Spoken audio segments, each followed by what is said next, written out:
আসসালামু আলাইকুম রহমতুল্লাহ। আমার নতুন ইউটিউব চ্যানেলে আপনাদের স্বাগতম। আমি ওমানের একটি মাজারায় কাজ করি। আমার এই চ্যানেলে আপনাদের দেখাবো ওমানের প্রবাসীদের বাস্তব জীবনের অভিজ্ঞতা, আমার প্রতিদিনের কাজ, ওমানের সুন্দর সুন্দর জায়গা। তো ভিডিওটি ভালো লাগলে আপনাদের দোয়া থাকলে প্রতিদিন এই ভিডিওগুলো আসবে।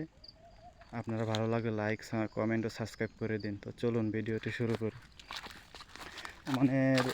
আমাদের এই মাজরাটা অনেক বড়, প্রায় 2500-3000-এর মতো গাছ আছে, আম গাছ, সাথে আরও অনেক গাছ আছে, বড়ই আছে, কমলা আছে। তো এটা হলো আমাদের মাজরার একদম মাঝখানের রাস্তা। আসলে এখন আমের সিজন চলতেছে, এখন গাছে আম আছে, গাছের নিচের আম টোকাতে হয়।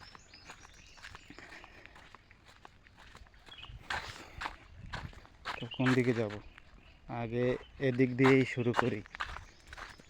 তো এখানে যত দূর যাবে শুধু আম গাছ আর আম গাছ, আম গাছ আর আম গাছ। শুধু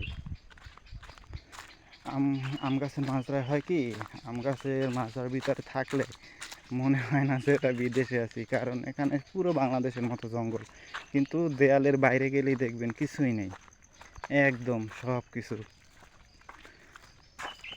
মরুভূমি আর মরুভূমি, শুধু ধুলাবালি। আমাদের মাজরায় আমরা 4 জন কাজ করি। আমাদের মাজরার সাথে আরও 2টা গাধাও আছে, এরাও আমাদের সদস্য, আমাদের সাথে বছরের বছর একসাথেই আছে। আবার আমরা কিন্তু গাধা না, জাস্ট ওদের কাজের জন্য রাখছি। শুধু আম গাছ। এখন আবার খেজুরের সময় আছে, এই দেখেন আমরা খেজুরগুলোকে কেটে রাখছি। খেজুরগুলো প্রথম কেটে শুকাতে দিয়েছি।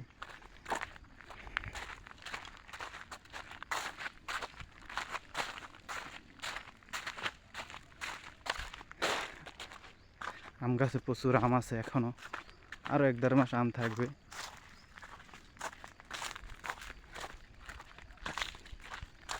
এই যে খেজুর গাছ, খেজুর গাছে প্রচুর খেজুর এখনও। এই খেজুরগুলো এখনও কাটার সময়ও নাই, এখনও পাকে নাই। পাকলে সব কেটে ওগুলোর মতো শুকিয়ে তারপর বস্তা করবো। এগুলো আসলে আমরা খাই না, ওই আরবাবে রতব খায়। পরে বস্তা করে গরুর জন্য রেখে দেওয়া হয় 1 বছরের জন্য। সকালবেলা উঠে দেখবেন এই পুরো আম গাছের নিচে সব আম। এখন আমগুলো সব টুকিয়ে নিয়ে গেছে, টুকিয়ে ফেলছে। তো আমগুলো নিয়ে কোথায় যায় এবং কী করে চলুন সেটাই দেখি। আমগুলো নিয়ে এই রাস্তা দিয়েই যায়। আমগুলো নিয়ে এখানে জমা করা হয়। এখন হয়তো বা সকালবেলা আম শুরু হয়েছে কেবল, কিন্তু পরবর্তীতে পুরো এরপর ভরে যাবে আম। এখানেই আম রাখা হয়, এখানেই মাপা হয়। এই গেটে কাস্টমার আসে, এখান থেকেই নিয়ে যায়। এখানে ঘাস চাষ করা হয়, এখান থেকেই আমরা ঘাস কেটে কেটে নিয়ে গরু ছাগল ওদেরকে দিই আমরা। আমার শর্ট ভিডিওতে আছে হয়তোবা, আমি প্রতিদিন এখান থেকেই ঘাসগুলো কেটে নিয়ে আমাদের যে গরু আছে ছাগল আছে ওদেরকে দিই।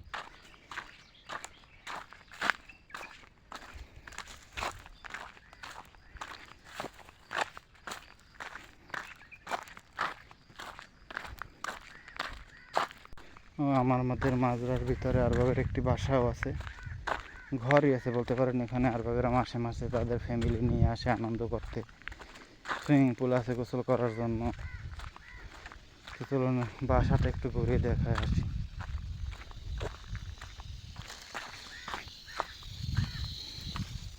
এই যে এখানে এসে তারা ফুটবল খেলে, বা বাচ্চারা বড়রা যা তা একটা করে তারা আর কি। সে সময় তো আমরা থাকি না, আমাদের থাকার নিয়ম নেই, ডাকলে আসি আমরা। এই যে বাচ্চাদের খেলনা, এখানে বাচ্চারা খেলা করে।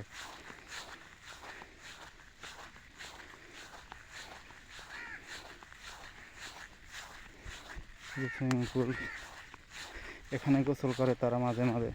সব সময় আসে না, হয়তো বা মাসে 3 দিন 4 দিন, 1 সপ্তাহ পর 1 দিন এরকমের আসে, প্রতিদিন তো আর আসে না।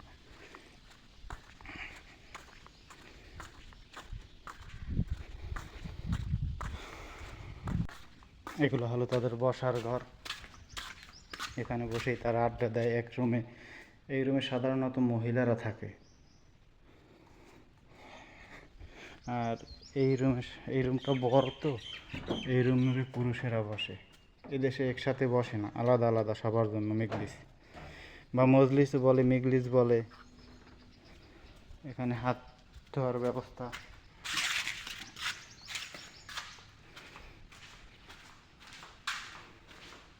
এই তারা আসলে এখন একটু ময়লা হয়ে আছে, তারা আসলে এগুলো পরিষ্কার করে দিতে হয়। এখানে গাড়ি পার্কিংয়ের ব্যবস্থা আছে, এখানে তারা গাড়ি পার্কিং করে। কিন্তু দূর থেকে মাজারের ভিতরে দেখতে কত সুন্দর লাগে না? কত সবুজ প্রকৃতি, একদম বাংলাদেশের মতো দেখেন। কিন্তু যদি আমি একটু এই গেটটা খুলি না, গেটের বাইরে দেখতে পাবেন আমাদের এখান থেকে 5-7 কিলোমিটারেও কোনো রাস্তা নাই, একদম অনেক মরুভূমির মাঝখানে আমরা। এই যে ছাগল চড়াচ্ছে মরুভূমিতে, ওই যে পাকিস্তানি ভাইয়া ছাগল চড়াচ্ছে মরুভূমিতে, সারাদিন চড়াবে।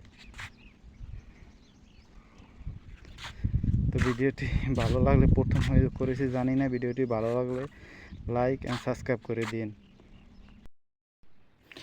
ভিডিওটি ভালো লাগলে দয়া করে লাইক অ্যান্ড সাবস্ক্রাইব করে দিন।